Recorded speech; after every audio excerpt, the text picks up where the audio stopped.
Hello, everybody. Welcome to the Daily Friend Rap Show. My name is Makone Maja. I'm here with my colleague, Terence Corrigan. I'm standing in for Nicholas Lorimer. He unfortunately had a bit of an accident, so I'll be here, and I'm sure it'll be an okay show. So we'll jump into the stories of the day, starting with what they're describing as a historic shift in intelligence transparency in South Africa, where talk of a military overthrow that was once unthinkable has now become conceivable. Can you imagine it?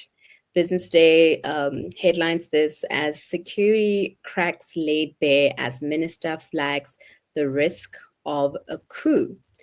So this is the first time the presidency publicly flagged this risk of a coup. These were in admissions made by Minister in the Presidency, Khumbudzo Ntshavheni, during a media briefing on Tuesday. And she provided redacted versions of South Africa's national security strategy for 2024 to 2028, which, according to this article, was adopted by Cabinet in March of last year. The Business Day article actually accuses her of downplaying these risks of a coup. And she's quoted as saying, open quote, one of the risks is the risk of a coup d'etat. There is a potential risk of a coup d'etat. We have identified it and put measures to mitigate against it. So that is why we say to South Africans, there will not be anyone attempting to do a coup in South Africa. She went on to add, in the last few days or the last few weeks, there has not been anyone attempting to do a coup in SA. Not that there are not people planning it. They are, but we are continuously monitoring them and making sure that we deal with those. Terence, how seriously are you taking these warnings by Minister Ntshavheni? Well, I think that given what we know about like the state of the Air Force, we can at least be reasonably sure there's not going to be the bombing of the Union buildings. My sense of it is this, that there are contingencies for all sorts of situations, I imagine, like for major natural disasters and whatever as well. So I think that this is very much a theoretical issue. And I think that the fact that she's mentioned it is sort of unprecedented, and I think it goes to what Business Day called the cracks. And I think that is a very serious and pertinent issue.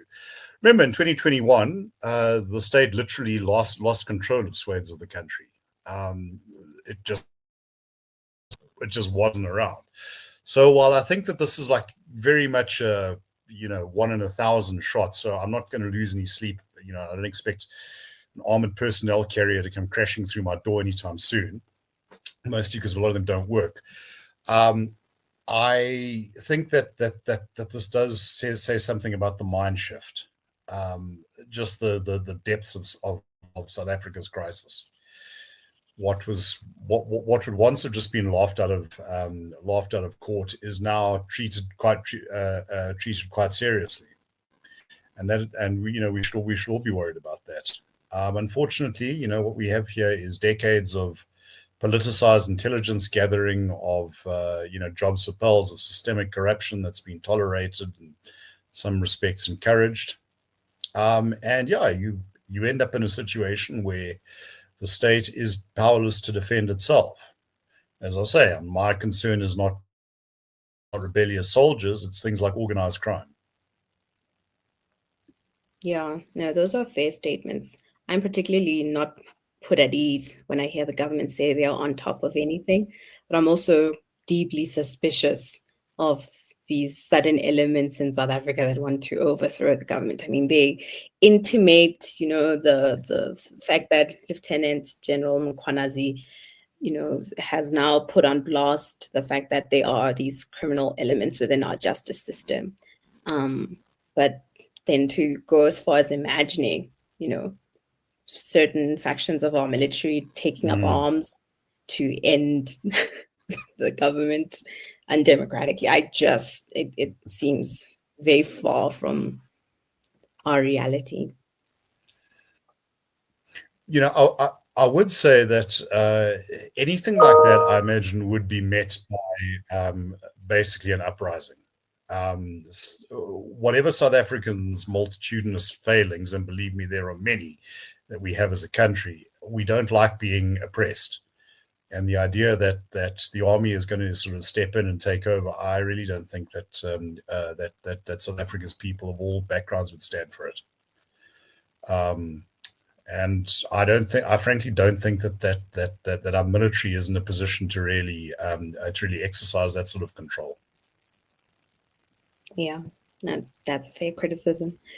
Let's jump into the next story, which is reporting straight from the presidency. And it says, on behalf of President Ramaphosa, this was his spokesperson, Vincent Makone, that the DA is trying to use foreign state to effect policy changes in South Africa. This was reporting by Times Live, and it appears the presidency is accusing the DA of two things.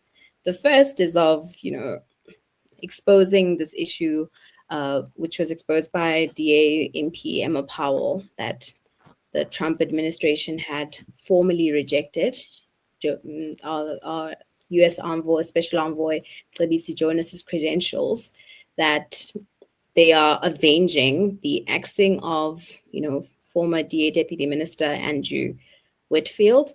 And the second, they are accusing them of being part of an open quote right-wing nexus, close quote, campaign to undermine nationally developed policies. And that in the specific instance of Jonas, they are trying to, again, open quote, embarrass and belittle the country. Terence, we spoke earlier, and I described this as almost the Twitterification of, diplomacy, public discourse. And I said to you as well, if you wanted to draw swords with somebody on Twitter, accuse them of being, member of the right-wing nexus, or, some really just mumbo jumbo like that. They do try to clarify what they believe to be convenience of truth, they say here, by DA's Emma Powell, by clarifying that the special envoys do not present diplomatic credentials to host countries in the way that designated heads of mission or other diplomats do. And that while envoys are not required to account publicly for the work they undertake, the president's own accounts of his performance include elements facilitated by the envoys. So this doesn't seem to me to be a denial that Mcebisi Jonas can actually meet with, relevant members of the Trump administration, but rather that on a technicality, this idea that he was formally rejected, is not possible. What do you think of the story? Yeah, I'm spelling cow manure here. Look, no, I think they have not refuted with any kind of with any sort of credibility what Ms. Powell said, that he basically has been persona non grata in America, and he hasn't been able to get into meetings. And I think the big proof of this was that he wasn't at that meeting at the White House. I mean, that I think tells you everything you need to know. And while he doesn't, he may not have to get diplomatic credentials. From what she has said, and she's been on a couple of platforms over the last 24 hours, there was an attempt to get those credentials and they were turned down. So maybe you don't have to get them, but if you try to get them and you didn't get them, then that's the that's the issue. But for me, the story really isn't about the DA.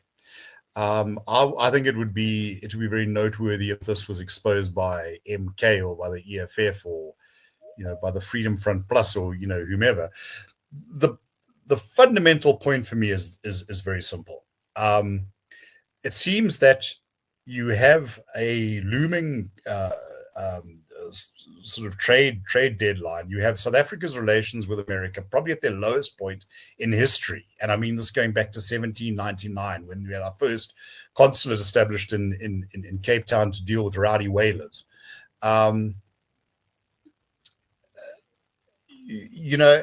there doesn't seem to be any sense of urgency, no progress to report. The whole thing's, I almost get the sense that South Africa's approach to this is that, we'll sort of await developments. Well, time is running out. Now, you can hate Trump all you want. You can hate him if you want. The reality is that he is the president of America, and this is kind of his show, and we have a lot to lose. And I just don't see any evidence that the powers that be in this country are giving it the sort of seriousness it deserves. This is not so much a case of not of having no one at the wheel. It's just like not realizing that the car actually needs a driver. Remember, we don't have an ambassador there either. We don't have a consul in Los Angeles. There's basically no one the Americans could engage with, admittedly, because they kicked these people out. But the point is that for a country with our level of economic dysfunction and our level of unemployment and our level of, well, the lackadaisical growth or the lackluster growth we've had, we actually kind of want to keep that access. Yeah, there was also this rush to. Oh, sorry, go on. I just don't think that that's registering. It's kind of like over your head, man. There was also this rush to replace Rasool, right? Disgraced former ambassador, and to replace him with somebody the Americans would be amenable to. Herein comes Mcebisi Jonas, and then now the government's backpedaling and saying, well, actually, there was no need to have. That's essentially what they're saying. It wasn't that important to have an ambassador anyway, because the president had scheduled a visit, and his visit counts as, like this diplomatic negotiation. Like you say, of all the people they chose, from the lady who was representing trade unions all the way to John Steenhuisen to golfers, right? They brought as many people as they could. You'd think they'd save a seat for one of the most relevant people for our maintaining ongoing communications with the United States would be an ambassador who is himself located there. I think that part of the story that isn't getting any attention, and it should, is that it seems to me that Jonas was chosen because he is seen as kind of an honest guy and a competent guy in South Africa, without giving any attention to what kind of person are the Americans wanting to engage with. Competent diplomacy has to be able to see these things from multiple angles. And I think he was, first of all, he said some very unkind things about Donald Trump, and, that may count against him. But there's also his MTN connection, and there's court cases and all sorts of funny things going on there. So maybe he was just not viable. But yeah, maybe we need to find a golfer or someone who can go and have a conversation. This is true. Trump gets hole in one. Can we have reduced tariffs? I don't know. No. Hey, Terence. I mean, they're asking us ordinary citizens if we want to apply for US visas, to unprivatize our social media accounts so that they can surveil them. I imagine that if they did do a little Google search about, stuff Mcebisi Jonas has said about Donald Trump, and they found them to be unflagrant, then that may qualify as, formal rejection. I wouldn't put it past the Trump administration. But also, one thing I would close with is this idea that the country is being embarrassed and belittled when the president is being held accountable for possibly deceiving us. I mean, it's still out in the open whether the story is true. So far, it seems to be, because, like you say, there hasn't been sufficient refutation of what Emma Powell's alleging here. But embarrassing and belittling the country for having the head of state deceive us for all these many months. about the role Jonas is playing in the US trying to mitigate the fallout Yeah. with the Trump administration. Yep. Yeah. Well, look, I think that they've got the wrong end of the stick. There's nothing that Emma Powell could do to embarrass South Africa that President Ramaphosa and his companions have not done to embarrass us. So and remember, look, we were the country that had Jacob Zuma as the head of state. I mean, really, come on, this is not serious stuff.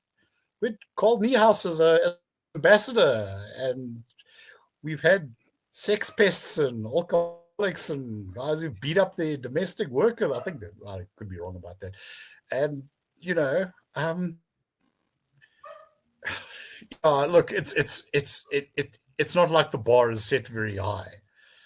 So yeah, look, just top tip, guys. Emma Powell is not your biggest problem. I'll grant you that. In terms of embarrassment, this is mild. Let's do our last story for the day. Johannesburg power crisis.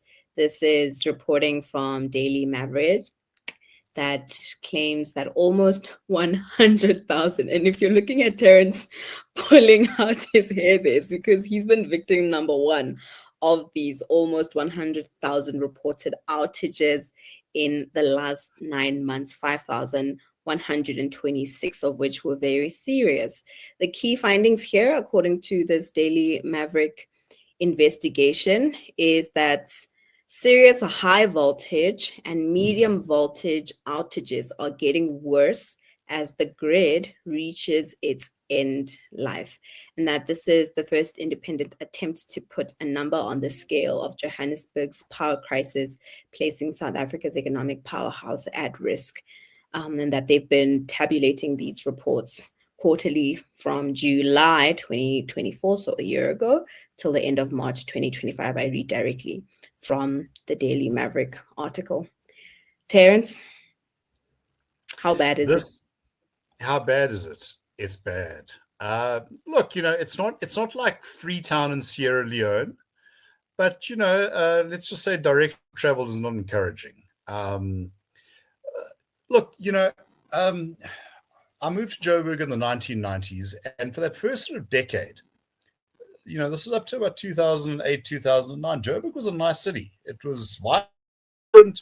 It was on the up. There was development, and yeah, when Donald Trump was saying unkind things about African countries, so I'm not sure about the country, but have you looked out the window lately in Joburg? Yeah, I mean, really, this is something that unites the good burghers of this once great city in sort of impotent rage. Okay, it's not just that it's not that we're not being load shed. We are just getting outages because stuff keeps on blowing up and bombing out and whatever, or that your bill is incorrect and you can't register a dispute because no one picks up the phone, or when you go there the system's not working.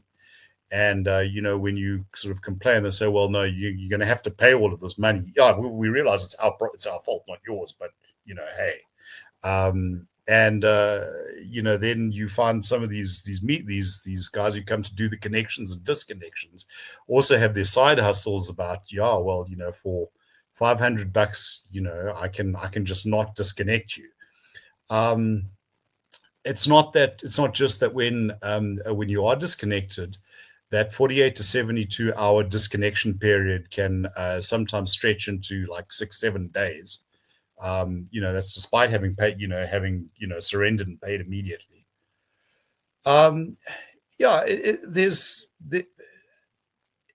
It's a systemic failure. I've heard this again and again and again, and I've heard this from people within the city as well, that there are huge issues with the, as you say, with the quality and the age of infrastructure, with the billing systems, with criminal networks that have managed to embed themselves, and just with kind of livability of the city. If you ask me in 1997 whether I ever thought that driving along a major suburban, or not a major, but a suburban road in Johannesburg, I would be avoiding potholes, literally having to swing side to side, rather like our foreign policy. I would have, I wouldn't, I would not have been able to fathom that, but that's our reality now. And yeah, when even our otherwise sanguine and eternally shocked president notices that that the state of Johannesburg is not pleasing, you have a problem. No, it's utterly tragic. I like Johannesburg, but I've made this point many times. There's a connection between those potholes that I have to avoid while taking my kid to school. The fact that you go into large shopping malls and you see the number of shops that just aren't trading anymore, or vacant premises. Sometimes almost entire shopping centers are derelict, and the fact that we can't sort out our relations with America. It's all a kind of government. It's a top to bottom governance failure. It comes from very much the same combination of impulses that cannot maintain the electricity system, are the same that leaves our diplomats, solitaire in their offices while they should be out, hustling and making friends and influencing people.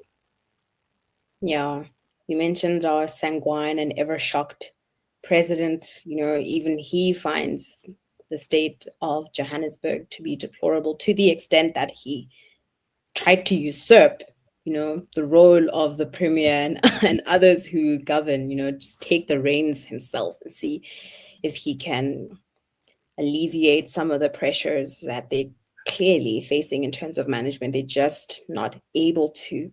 But luckily, the local government elections are close by. Johannesburg residents will have a choice. They can either elect to, stay in the swamp that is Johannesburg, or choose something. And look, as I say, go back to the 1990s and early 2000s. I remember visiting Soweto about 1997, and it was still very identifiably a township, with the faceless houses and the dusty roads and whatever. 10 years later, a lot of Soweto was, suburban. It was, it's not just that it was being well maintained, but there was an economy that people were, were able to subsist off and, improve their houses and everything. And yeah, I remember one couple that had moved into the burbs from the townships, and they actually went back and they said, they're closer to their family there, and the quality of life is exactly the same. Unfortunately, the quality of life for all of us is not pleasing. Yeah, for me, those are legends. Hey, Terence, stories about Johannesburg, and we used to hear them a lot. I'm from Limpopo, and we'd hear all these stories about, the Joburg lights. And now you'll be lucky if you drive along a road in Joburg that is well lit. You almost have to be careful not to fall and drive into a ditch because it's so dark and so clearly potholed. But I'll add to that we often see local government as a sort of sideshow, the also ran. It's all about the president and the deputy president and the minister of safety and security. What affects your day-to-day lives happens closest to you. And unfortunately, this is the area where the failure has been most acute and most brutally felt. So people should remember that. And then, yeah. I sense a call to action somewhere in there. I hope people are paying attention. People, take a look around, see what's happening. You have your democratic voice. Many countries don't have it, and in South Africa, actually, the votes are counted reasonably fairly. I'm sure there's a little bit of vignacre here and there, but the point is, if you don't like what you're living with, you can change it. And ultimately, when we can all complain about the political leadership, and we can complain about the opposition, and we can complain about the government, and we can complain about the president. Lord knows I do enough of that myself. But ultimately, you are privileged, as probably less than 1% of people who have ever lived, to live in a constitutional democracy. If you want to know where the root of all this is, you look in the mirror. Well, there you have it, folks. From my most esteemed colleague, Terence Corrigan, call to action and some bit of news. Please stick around for shows for the rest of the week. Thank you for joining us, and that's a wrap. The Daily Friend Show and The Daily Friend are a project of the Institute of Race Relations, the IRR. The IRR is a think tank which was founded in 1929 to study race relations in South Africa and works to change government policy to improve race relations through non-racialism and to ensure the prosperity of all South Africans. If you like our work and would like to support us, please go to irr.org.za and click Support the IRR.